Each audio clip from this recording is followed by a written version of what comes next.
The Seattle Seahawks opened their 1985 training camp firmly established as legitimate contenders. After 2 straight playoff appearances, many observers proclaim the Seahawks as the team to beat in the AFC. And with the return of healthy running star Kurt Warner, Seattle's prospects seemed even brighter. But head coach Chuck Knox knew that rosy preseason forecast alone would not be enough. Everybody starts out the next year all over again. And it doesn't make any difference whether you were 0-16 or won a Super Bowl championship. You've got to come do it again. You've got to prove yourself each and every year.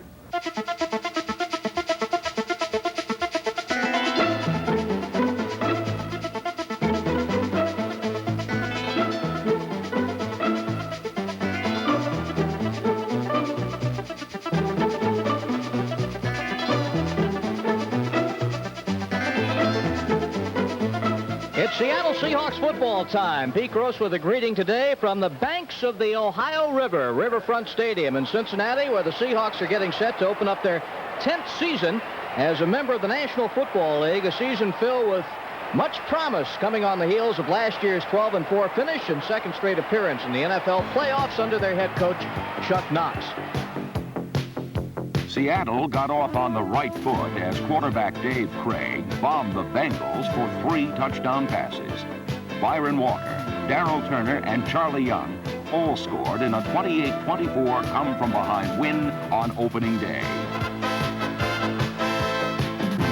A week later in San Diego, Seattle wiped out a Charger halftime lead as Dave Craig and Darrell Turner made history in a 49-35 offensive explosion. Largent, Craig back, here comes a blitz, he lobs one, down the left side for Turner, he's got it to 5, touchdown Seattle! And Darrell Turner's name goes in the record books as having caught 4 touchdown passes in a single game. That's more than any Seahawk has done. But the most encouraging performance to come out of the first 2 games was the reemergence of running back Kurt Warner. After suffering a career-threatening knee injury the year before, Warner was now charging at full throttle. It was the result of tireless rehabilitation, plus Kurt's firm resolve not to be beaten by an injury or himself.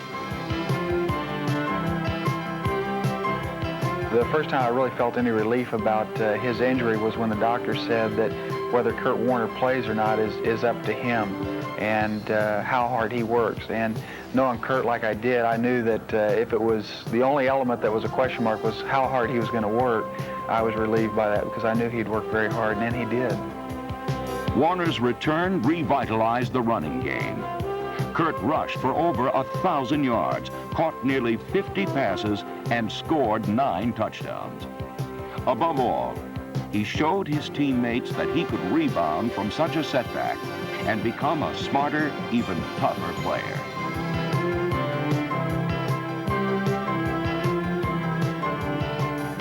I think it's made him a stronger player. I've never seen anybody work harder in the offseason, and he's took it as a mission that he was going to come back as strong or stronger than he was before. And I think he's done that both physically and mentally.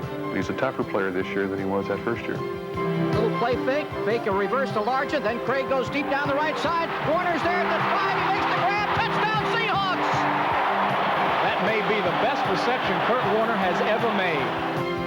With Warner back and 2 straight wins under their belts, the early portion of the '85 season saw the Seahawks' playoff plans proceeding right on schedule.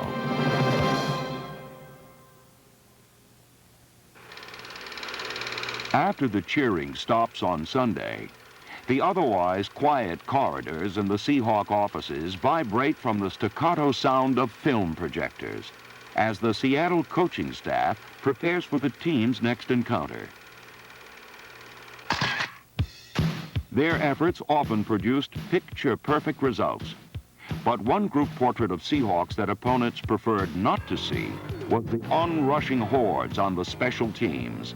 The 1985 Suicide Squads continued to enhance their reputation as one of the league's most opportunistic and hard-hitting units.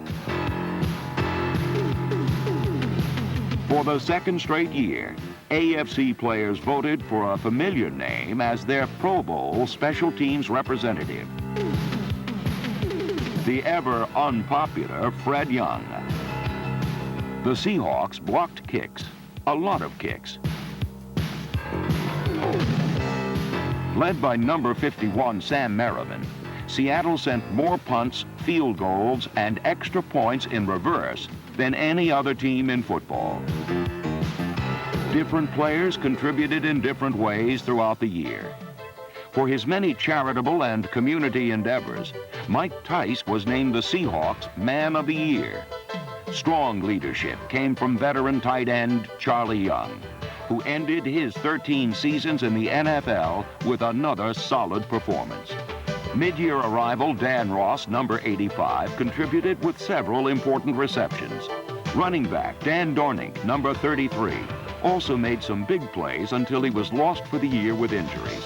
From then on, the fullback position was capably manned by Eric Lane, Rick Parros, and David Hughes, number 46.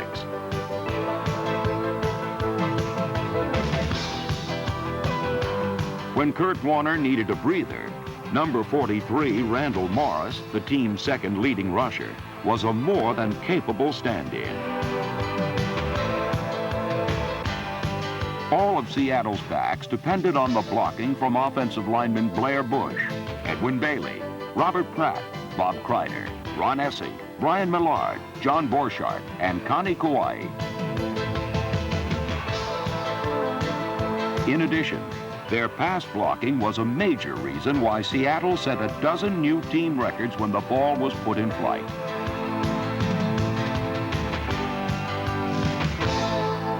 The passing game revolved around six-year veteran quarterback Dave Craig, whose cool-headed resourcefulness in the heat of battle could turn imminent disaster into touchdowns. Craig fumbles the snap. There's a scramble for it. Nearly fielded by the Rams. Craig gets it back of the 20. Throws one in the end zone. Touchdown, Seahawks, the green.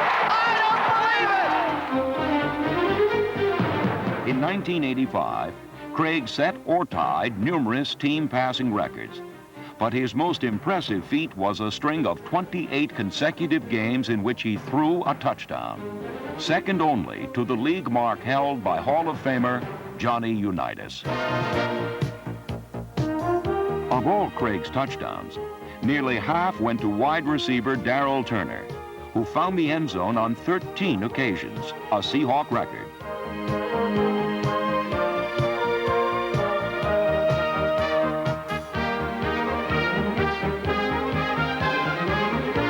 Craig's most significant performance of 1985 came against the Falcons in Week 6.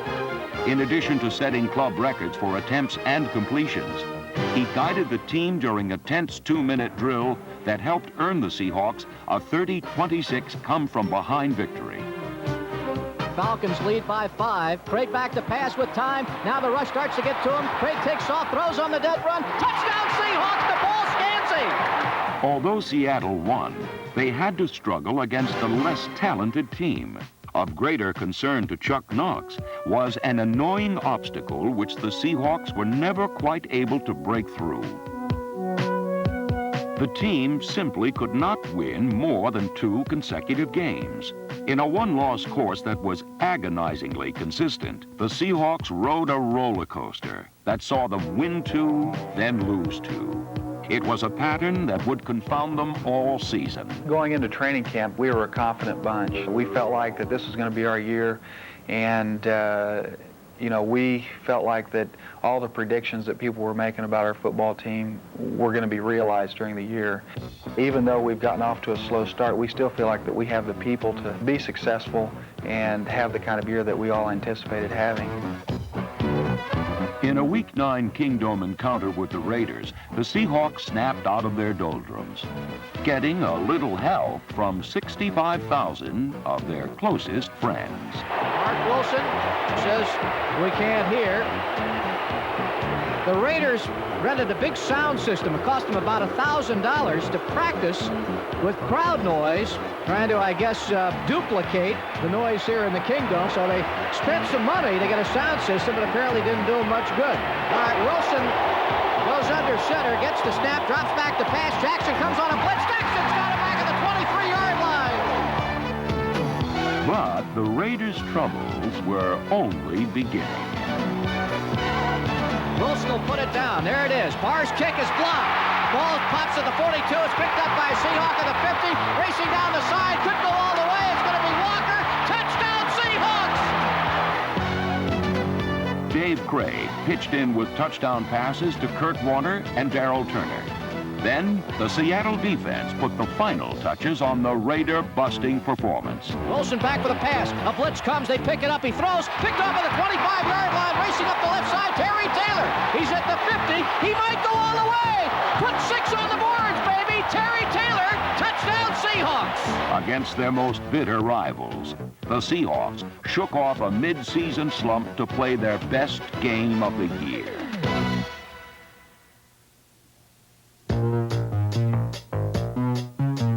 After a sluggish start in 1985, the Seahawk defense returned to its usual form. Over the last 10 weeks, Seattle held the opposition to under 2 touchdowns a game.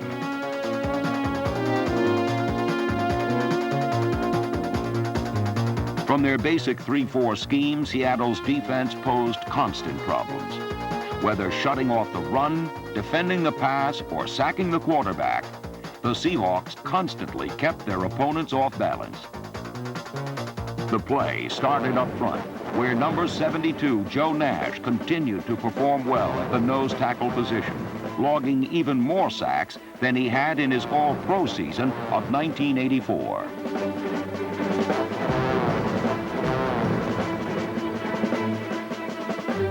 Number 77, Jeff Bryant, almost always beat his man and made his victim look bad while doing it.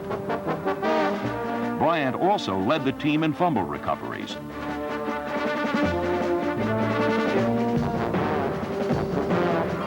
On passing downs, Seattle inserted Randy Edwards, number 68, who despite limited playing time, still collected 10.5 sacks. The master of mayhem was number 79, Jacob Green, whose presence alone could make quarterbacks tremble. Green led the Seahawks with 13.5 sacks, and his 7 forced fumbles made him the biggest thief since the Brinks robbers.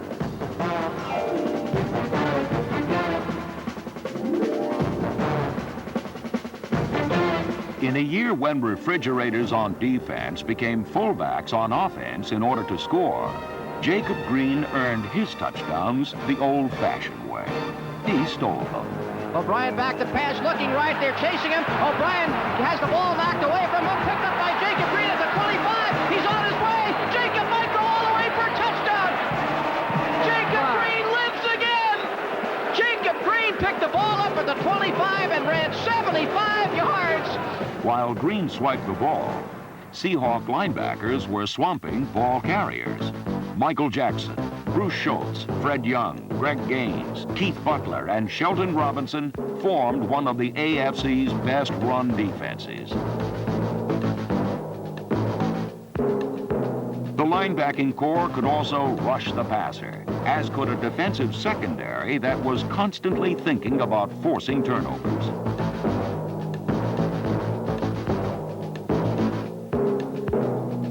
First thing we say when we go on the football field as a defensive unit, let's take the ball away. And so we're thinking about it. Seattle defenders made sure the opposition was thinking about it too. In 1985, only the AFC champion Patriots forced more turnovers than the Seattle Seahawks. Basically, we're trying to attack the football opposed to attacking the runner. My philosophy on it has always been that a natural tendency for a runner is to protect himself opposed to protecting the ball when he's about to be hit. So it makes it easier for you to extract the ball from the runner if he's protecting himself and not the football. The Seahawks snatched, grabbed, even crawled for any loose ball. They weren't averse to dishing out a jarring hit now and then either. Defensive backs Terry Taylor, Dave Brown, John Harris, Keith Simpson, Terry Jackson, Paul Moyer, and Eugene Robinson were constantly looking for stray passes, making interceptions when the Seahawks needed them most.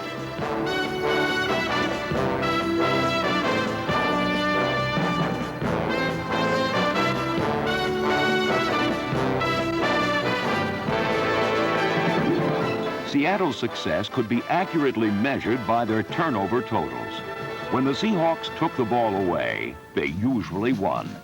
But when the turnovers dried up, so did Seattle victories.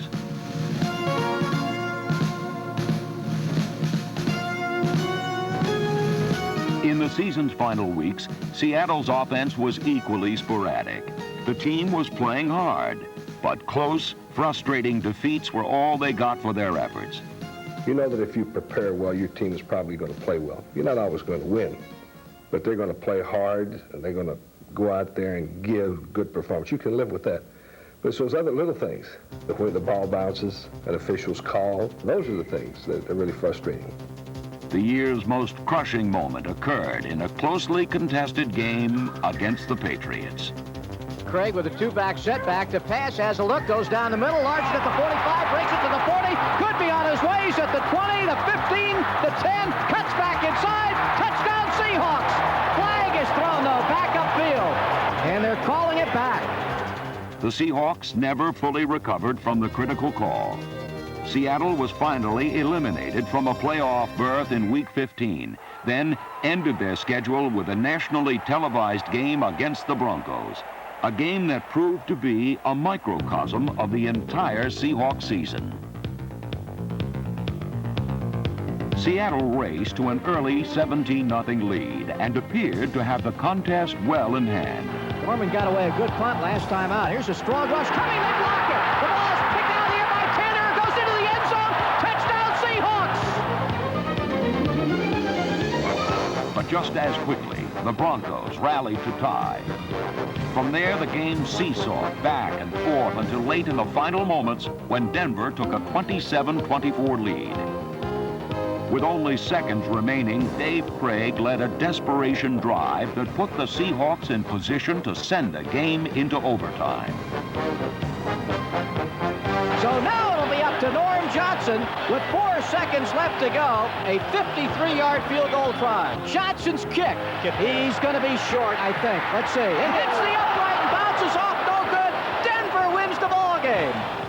Suddenly, dramatically, the roller coaster ride of '85 had finally come to an end.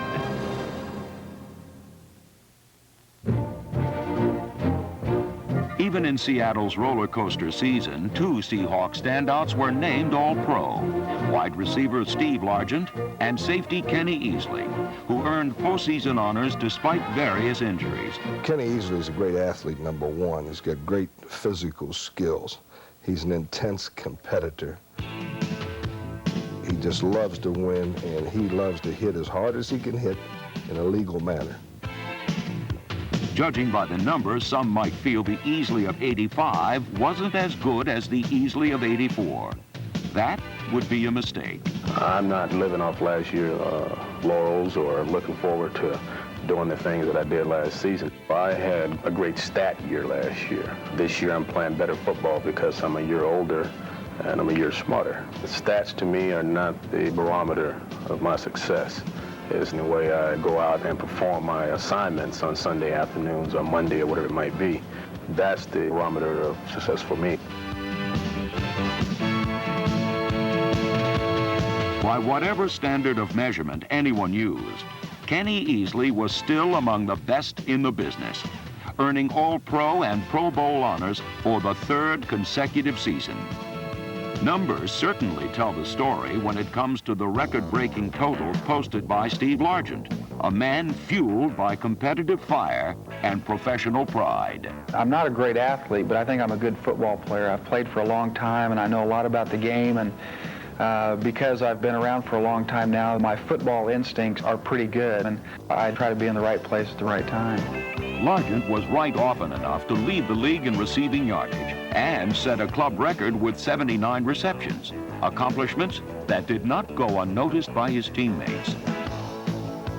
Well, Steve Largent obviously helps as a quarterback by making catches that most people wouldn't be able to make. He shows an intense desire to want to catch the football, which also inspires myself. When I see Steve making some tough catches, that makes me want to play better because I see him out there trying his hardest. And unlike any other receiver in NFL, I believe, can read a defense on the run. You know, a lot of people, they have to look the football into their hands. Steve can look at look at the football and then turn the other way and catch on the other side of his body like nobody else can. He's got great concentration, great hands, and he has an intense desire to want to catch the football, and he's a very competitive person.